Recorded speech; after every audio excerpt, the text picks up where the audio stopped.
If your home has 2 or more cats, my condolences, just a little. You're living in a tiny nation where one cat appoints itself president, patrolling the whole house, signing decrees by rubbing scent on the couch, the doors, and your legs. Another becomes the immigrant, eating in a rush, retreating quickly, always choosing to sleep in cold corners, far from the center. Sometimes there's even a traffic cop, spending the whole day sitting right in the hallway, in front of the bathroom door, on the stairs, pretending to be oblivious, but actually controlling every step the other cat takes. At a glance, they still live together, but underneath is a cold war over territory and resources, sleeping spots, litter boxes, food bowls, and even you are a resource they're competing for. In this video, we're going to decode the power map in a multi-cat household. The resident cat, the guest cat, the traffic cop cat, and even the diplomat cat. Recognize the signs of passive stress in cats: eating less, hiding a lot, over-grooming, playing less but not biting anyone so you think they're fine. Understand why cats are so obsessed with territory, scent, and guarding their resources, and go step by step through how to introduce a new cat and rearrange the order at home without turning your house into a battlefield. Watch until the end and you'll have a 7-day checklist to re-establish peace in a multi-cat home, so your cats can breathe easier and you have fewer headaches from all the hidden wars.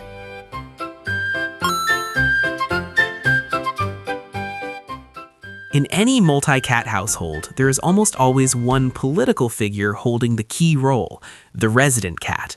No nameplate, no press conference, yet you still recognize them by one quiet ritual repeated every single day: the patrol. By the time you've finished making your morning coffee, they've already started their familiar route, from the back of the sofa, jumping onto the windowsill, walking along the edge of the cabinet, stepping across the countertop, then strolling into the hallway and stopping next to your bed. Everywhere they pass, they're not just walking by for fun. They pause, tilt their head, rub their cheek against the table edge, press their forehead to the corner of the wall, drag their whole body along the chair legs, and finish with one slow loop around your calves.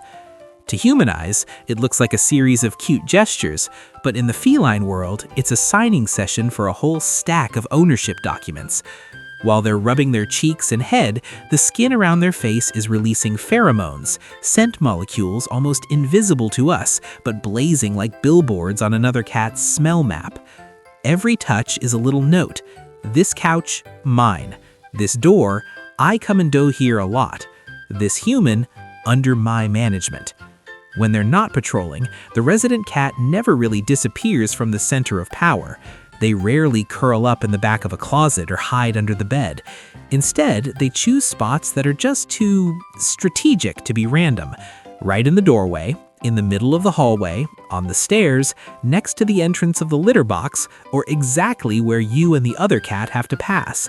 They lie there, eyes half closed as if asleep, tail hanging loosely over the edge, looking completely harmless.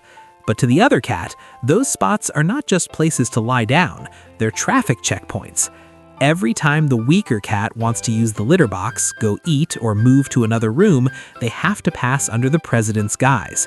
Often there's no growl, no slap, just a hard stare, a slight twitch of the tail, a body tensing up, and that's enough to make the passerby change direction. And just like that, inside a small apartment, a whole system of borders and checkpoints has been set up, purely through patrol routes and scent marks you can't see.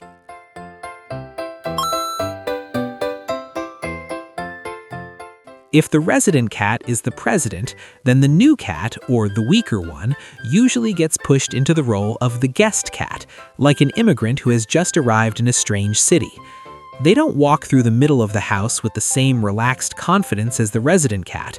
Instead, they creep along the walls, body held low, tail tucked, pausing at each doorway to listen.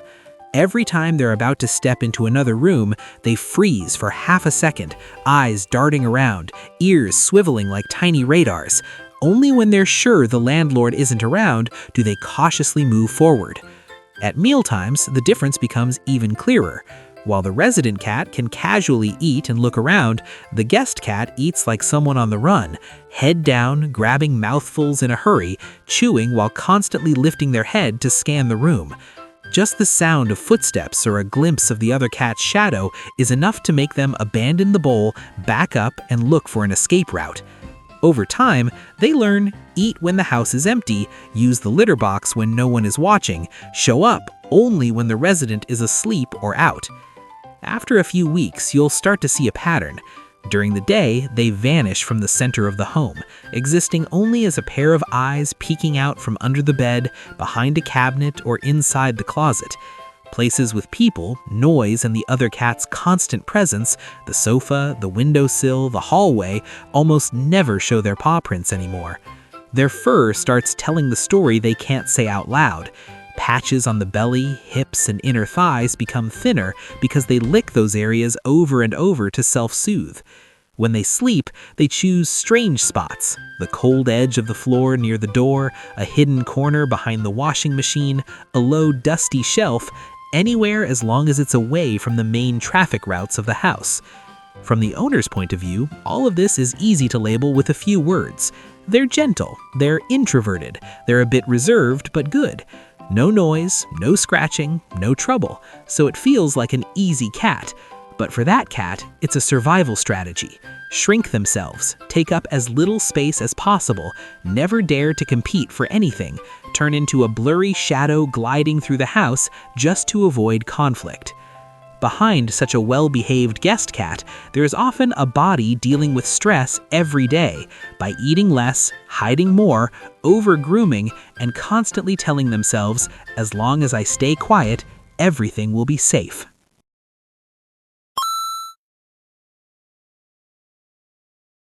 Besides the president and the immigrant, many multi-cat homes have a very special personality type, the traffic cop cat. They aren't necessarily the first cat in the house and not always the strongest, but they are extremely skilled at one thing: controlling other cats' movements purely by where they park their butt. You'll rarely see them tucked away in a corner. Instead, they love to sit right at the bottlenecks of your home, in the doorway, directly in front of the bathroom where the litter box is, in the middle of a narrow hallway, at the top of the stairs, next to the food bowls, right at the balcony door. All of these spots have one thing in common: the other cat has to pass through them if they want to eat, use the litter box, or move from one room to another. The traffic cop is usually quiet. They might just lie there curled up, eyes half closed as if asleep, tail lazily swaying. But whenever the immigrant cat peeks out at the end of the hallway, you'll see the atmosphere change. The cat blocking the way suddenly opens their eyes, stops moving their tail, and tenses their body. Their gaze locks onto every step the other cat takes. No growling, but staring very intently. Sometimes just lifting their head and leaning forward a bit is enough to make the other cat turn around. If the guest cat dares to continue, it may trigger just a small hiss, a lazy swat, or a short chase that stops quickly, enough to send the message, "This road is not for you." After a few rounds of this, you'll see a clear pattern. The weaker cat starts avoiding certain routes, certain rooms, or a particular litter box or food bowl, even though, in theory, there are several in the house and everything is meant for both of them. From the owner's point of view, the traffic cop cat looks pretty good. Not many fights, rarely scratching things, still comes when called, still enjoys petting. Sometimes there's a growl and then it's over, no big dramatic battle for you to break up. That's exactly why so many quiet resource-guarding wars pass unnoticed until the fallout shows up. One cat pees outside the box, another becomes constipated from avoiding a litter box, another only dares to eat late at night when the cop is asleep. Looking back, you'll realize they don't need to claw anyone or spill blood. Just by sitting in the right place at the right time and sending a few tiny signals with their eyes and tail, the traffic cop cat has redrawn the entire map of movement and access to resources in the house to suit themselves.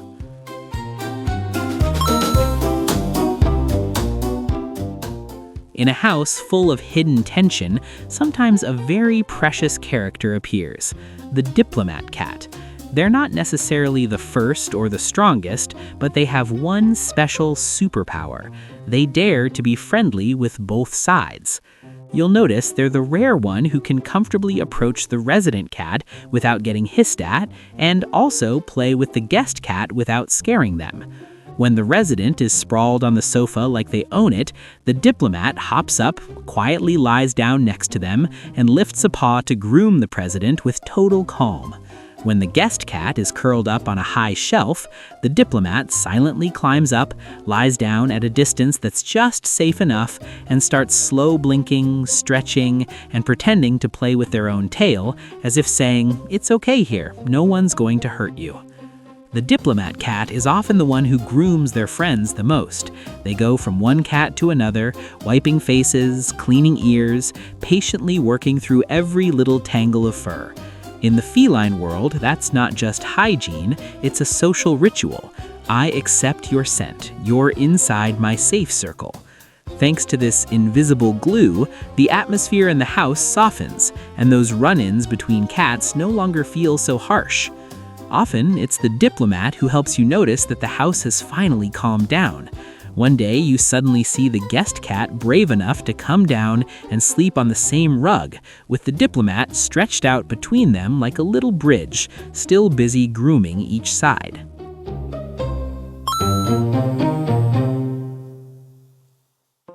Unlike the guest cat, who is forced to shrink back because they're weaker, the hermit cat is a personality that deliberately lives on the outskirts. They're not necessarily new to the house and not always the loser in conflicts. They just genuinely don't like taking sides. You'll rarely see them in the political center of the home. They don't often compete for a spot next to the resident cat on the sofa, nor do they join in chasing or staring contests in the hallway. They prefer to draw their own border zone, a high shelf just out of sight, a forgotten corner of the windowsill, a chair tucked behind the TV. These are places where they can watch the whole house but aren't clearly part of anyone's territory. Unlike the guest cat, the hermit doesn't always carry a sense of panic. In their border area, they're quite relaxed, curling up to sleep, grooming themselves, watching the others' drama with eyes half closed. They come down to eat on schedule and use the litter box just fine.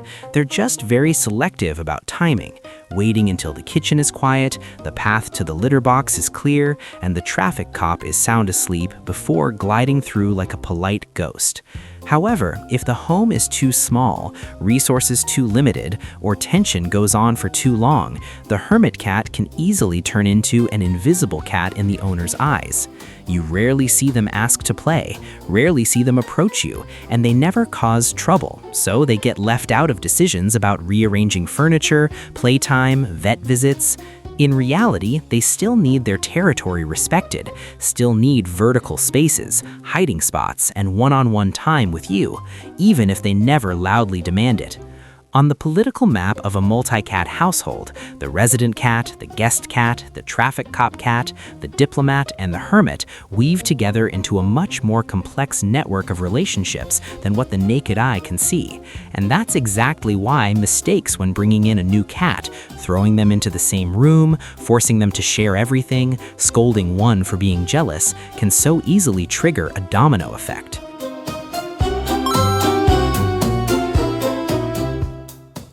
Myth: they don't bite or growl, so they must get along. This is the sentence almost every multi-cat owner has used to comfort themselves.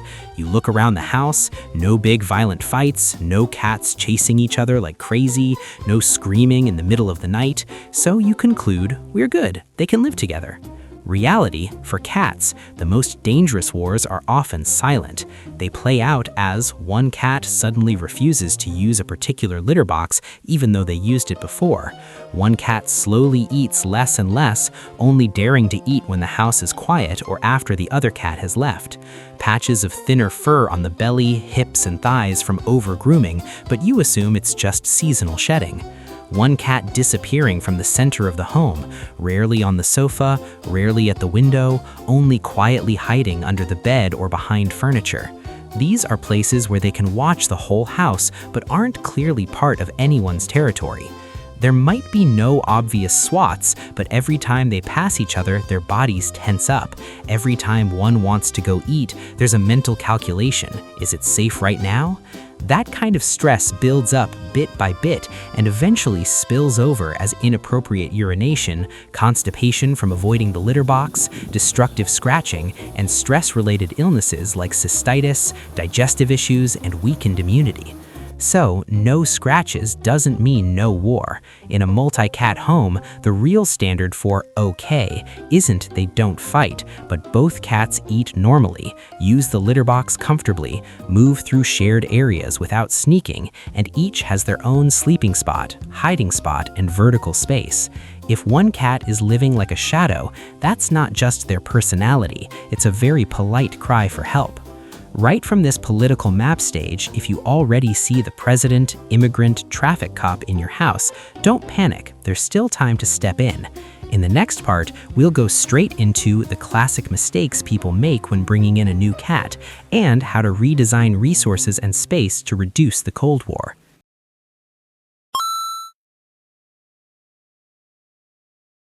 When you bring a new cat into the house, the first few weeks are like writing the constitution for the whole political system at home. Just a few wrong moves can create a Cold War that lasts for months. Mistake 1. Letting them loose together on day 1. Opening the carrier in the middle of the living room, letting the new cat wander around, and allowing them to meet naturally with the resident cat. That's the classic scenario, and a really bad one. To the resident cat, it's a straight-up invasion of their territory. To the new cat, it's a strange maze with no escape routes, where they have to face a local resident who's wound tight like a bowstring. A better way is to let the new cat stay in a separate room with its own litter box, food bowl, water, hiding spots, and vertical spaces. Let them hear and smell each other through the door first, feeding on both sides of the door, playing with toys near the door. Only crack the door open for visual contact when both are calm and still eating normally. Side branch, forcing them to bond quickly. Picking up both cats, holding them close, locking them in the same room, forcing them to sleep together so they'll bond quickly, only makes them store more bad memories of each other. Cats can only become close when they share a larger space where each still has an escape route, not when they're cornered together. Mistake 2. Adding a cat but not adding a world. Many households add a cat but leave everything else the same. Still only 1 to 2 litter boxes placed right next to each other, still one set of food and water bowls, very few vertical spaces, and almost no real hiding spots. On top of that, they make them share everything to get used to each other's scent. For cats, that's an open invitation to stress and resource guarding. One cat parks in front of the food bowl or litter box, the other avoids, holds it in, only daring to eat or use the bathroom late at night. How to fix it? Resources. Each cat gets their own set of food and water bowls, placed far apart. Number of litter boxes equals number of cats plus 1, placed in different locations. Space. Add shelves, cat trees, safe cabinet tops. Create hiding spots with 2 exits so no one can be trapped in a dead end. You're not just adding one more individual, you need to add a whole world for them to live in side by side, instead of forcing them to cram onto the single level. Mistake 3. Taking the new cat's side and turning the resident into the bad guy. The resident cat growls and blocks the way. You scoop up the new cat and scold the old one. You jealous cat, why are you so mean? But from their perspective, their territory is being divided, their routines are being disrupted, and now even the one being they trust most is siding with the intruder. They don't understand jealousy, they only feel unsafe, and the more unsafe they feel, the more they need to ramp up their defenses. How to fix it? Don't punish or spray water when the resident cat reacts. Treat it as a signal that the pace of introduction is too fast. Take a step back, reduce direct face-to-face encounters, go back to the phase of hearing and smelling through the door.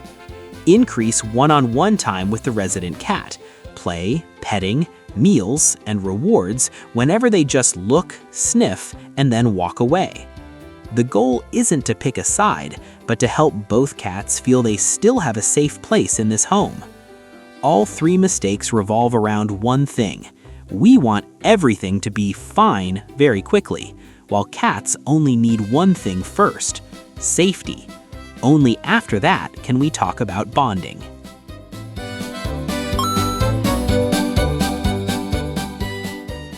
If you've watched this far, you've probably taken another look at your own home.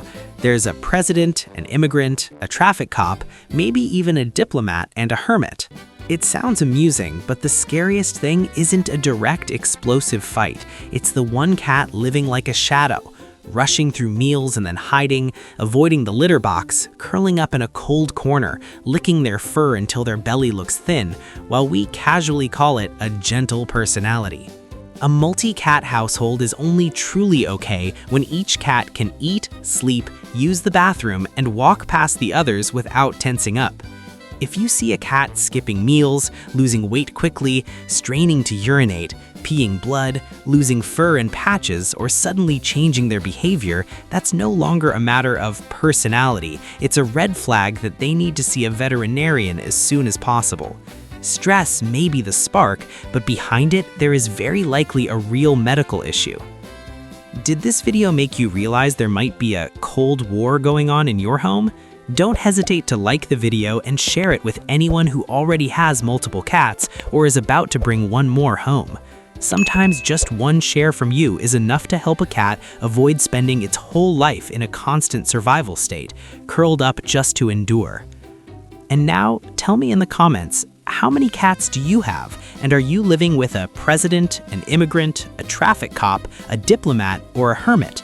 Who knows, your story might become the inspiration for another episode about the secret political life of cats.